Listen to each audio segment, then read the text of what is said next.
Hi అండి అందరికీ welcome to my channel MB recipes. కొత్త సంవత్సరానికి స్వాగతం పలుకుతూ నేను ఈరోజు క్యారెట్ హల్వా చేసి చూపిస్తున్నానండి.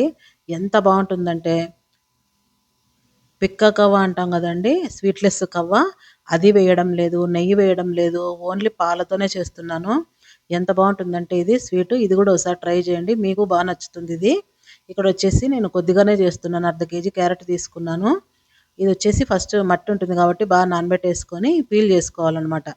దాని మీద అంత చెక్కు తీసేసుకున్నాక నేను చూపిస్తున్న హోల్స్లోనే తురుముకోవాలి. మరీ చిన్న హోల్స్లో తురమకూడదు, లావుగా ఉండే హోల్స్లో కూడా తురమకూడదు అనమాట. ఇలా నేను చూపించిన దాంట్లో తురిమితే పర్ఫెక్ట్గా వస్తుంది అనమాట. చూడండి ఎంత బాగా కరెక్ట్గా వచ్చింది కదా.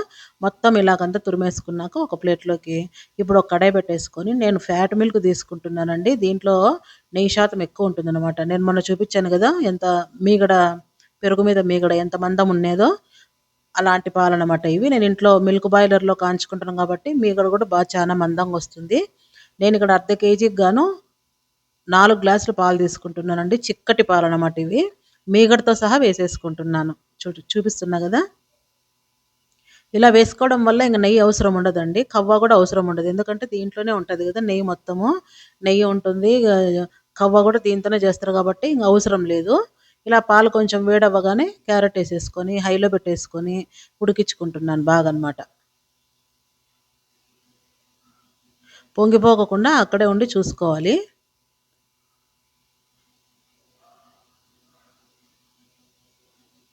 ఇది చాలా బాగుంటుందండి. ఇప్పుడు ఈ ఈ వింటర్లో క్యారెట్ చాలా దొరుకుతుంది కదా, తక్కువ రేటుకే చాలా బాగుంది. స్వీట్ కూడా బాగుంటుంది అనమాట. అంటే కొన్ని క్యారెట్లు కొంచెం స్వీట్ తక్కువ ఉండొచ్చు, కానీ చూసుకొని చక్కెర వేసుకోవాలి.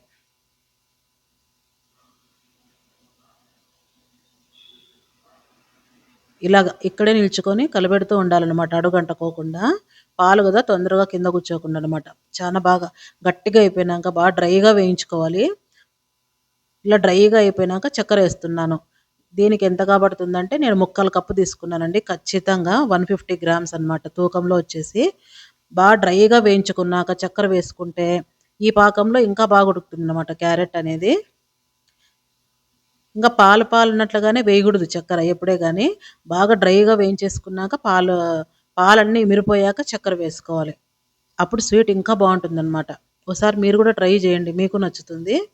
ఇలాగ చక్కెర కూడా వేసేసుకున్నాక ఇది కూడా బాగా వేయించుకున్నాక ఇలాచి పౌడర్ ఒక స్పూన్ వేసుకుంటున్నాను.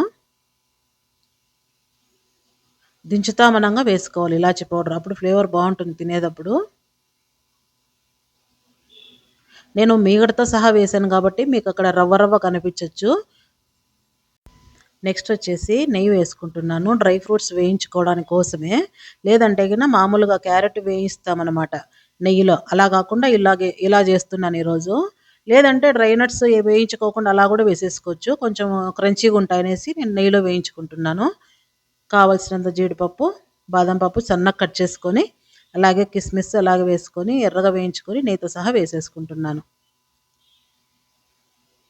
ఇదంతా కలుపుకున్నాక ఇంకా సర్వ్ చేసుకోవడమేనండి.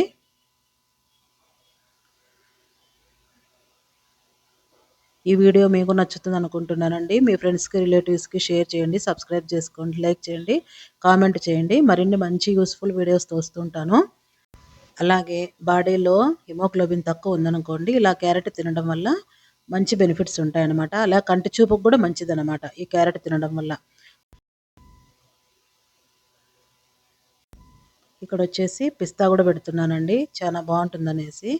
నేను మామూలుగానే ఎక్కువ వాడుతుంటాను డ్రై నట్స్ ప్రతి దానిలోకి. ఈ హల్వా ఎంత మెత్తగా ఉడికిపోయిందంటేనండి, నోట్లో పెట్టుకుంటాను ఎట్లా కరిగిపోతుంది అనమాట, అంత స్మూత్గా ఉడికింది. చాలా బాగుందనమాట. ఈ వీడియో మీకు నచ్చుతుంది అనుకుంటున్నాను. Thanks for watching.